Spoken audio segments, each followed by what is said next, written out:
మాంగళ్యం తంతునా నేనంటూ తాళి కట్టిన వేళ వేశాను ఒట్టు మమ జీవన హేతునా అంటూ ఏడడుగులు నిన్ను నడిపాను చుట్టూ.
ఆగండి ఆగండి.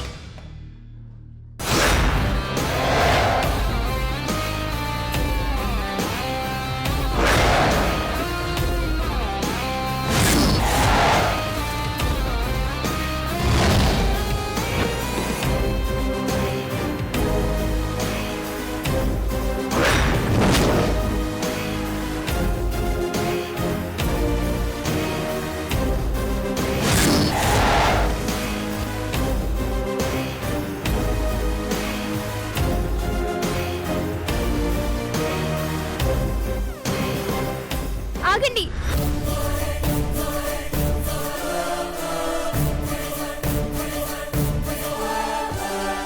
రావద్దు. మీరెవ్వరూ నా దగ్గరికి రావద్దు.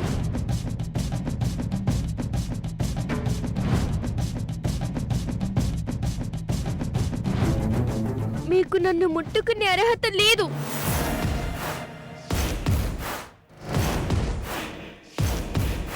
మీ ఇద్దరు విడిపోతూ నన్నెలా ముట్టుకుంటారు?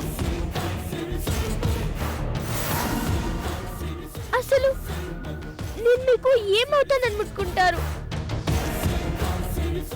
అంటే అప్పుడు హిమంటూ ఉట్టిదేనా నాన్న? నన్ను నమ్మించడానికి నువ్వు ఆడిన నాటకమా నాన్న? అదంతా అబద్ధమేనా? నువ్వు విడిపోవడమే నిజం కదా? చెప్పు నాన్న, చెప్పు. అదంతా అబద్ధమే కదా? లేదమ్మా, నా ప్రేమ అబద్ధం కాదు. మీ అమ్మ మీద ప్రేమ నిజమమ్మా. నా మీనమ్మ మీద ఈ ప్రేమ నా ప్రాణం పోయే వరకు పోదు. నా ప్రేమ చచ్చిపోదు. అమ్మ నుంచి విడిపోయి అమ్మ ప్రేమకి దూరమయ్యి నువ్వు బ్రతకగలవదన్నా? లేదమ్మా, బతకలేను. కానీ తప్పదు. ఇది మీ అమ్మ కోరిక. నేను ఎంత వద్దన్నా వెనుకున్నా మీ అమ్మ నా దగ్గర తీసుకున్న మాట కావాలని పట్టుబట్టి తీర్చుకున్న కోరికమ్మ అయితే. అందుకే విడాకులు ఇవ్వక తప్పట్లేదు. అమ్మకు ఒక మాట ఇచ్చావు, తీర్చేస్తున్నావు. మరి అంతకు ముందే నాకిచ్చిన మాట ఏం చేస్తావు నాన్న?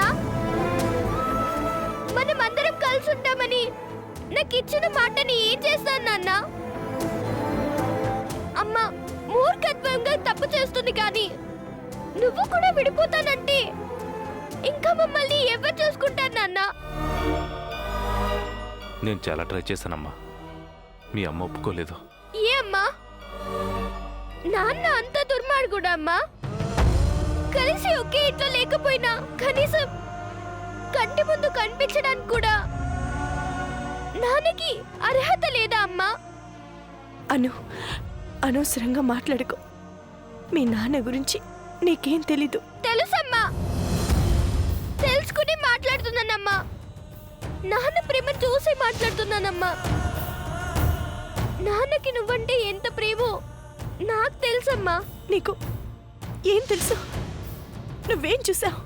రోజుకి 8600 సెకండ్లు అయితే నాన్న రోజుకి 95,000 సార్లు నేను తలుచుకుంటూనే ఉంటారమ్మా. ఏ మనిషి అయినా తన భార్యని అన్నిసార్లు తలుచుకుంటాడమ్మా.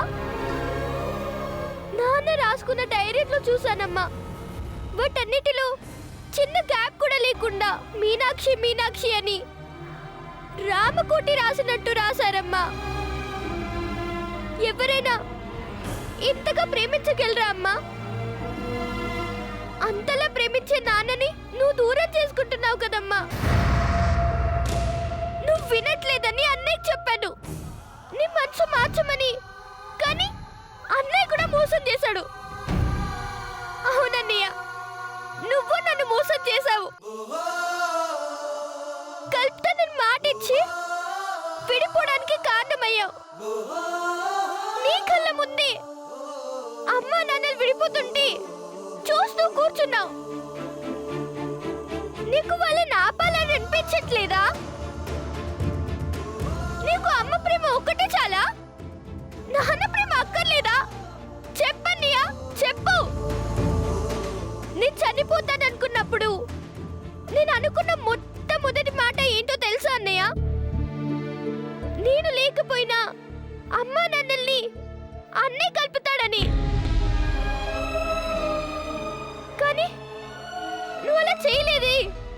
ఒకవేళ నేను నిజంగా చనిపోయి ఉంటే అదే నా చివరి కోరిక అయి ఉండేది కదన్నయ్య. నా కోరిక నిలవేరేది కాదు కదన్నయ్య. ఏం తాతయ్య, నువ్వు కూడా వీళ్ళు పడిపోవడానికి సాక్షిగా నిలబడిపోయావా? నువ్వు మాకు రామాయణం ఎన్నిసార్లు చెప్పావు? సీతారాముడు వేరు వేరు కాదని చెప్పావు. వాళ్ళు నీ శక్తి విడదీయలేదన్నావు. మరి ఈరోజు ఇక్కడ ఈ సీతారాములు విడిపోతుంటే ఆపడం మానేసి చూస్తూ ఉన్నావు కదా తాతయ్య. ఏం రవి అంకుల్, ఎప్పుడు నాన్న వెంటే తోడుగా ఉంటావు. ఇప్పుడు నాన్న తప్పు చేస్తుంటే కూడా తోడుగా నిలబడ్డావు కదా. ఏం స్వామి, నువ్వు రామాయణానికి ప్రత్యక్ష సాక్షివి, ఆ సీతారాముల్ని కలిపిన వారివి. అందుకే నువ్వు అమ్మా నల్లని కలుపుతావని నీ మీద ఎంతో నమ్మకంతో ఉన్నాను. కానీ నువ్వు అమ్మా నన్నల్ని కలపలేవా? కానీ నువ్వు అమ్మా నన్నల్ని కలపలేదు కదూ. నా నమ్మకాన్ని నువ్వు సముద్రంలో కలిపేశావు స్వామి. దేవుడంటే సహాయం చేస్తారు, కష్టాల్లో నుంచి బయటపడేస్తారనుకున్నాను. కానీ మా అమ్మా నాన్నల్ని విడదీసి చాలా గొప్ప సహాయం చేస్తావు స్వామి. చాలు స్వామి, నువ్వు చేసింది ఈ అన్యాయం చాలు. ఇంకా నువ్వు నా వెంట ఉండొద్దు స్వామి. ఇంకా నేను మిమ్మల్ని పిలవను, ఇంకా పిలవను.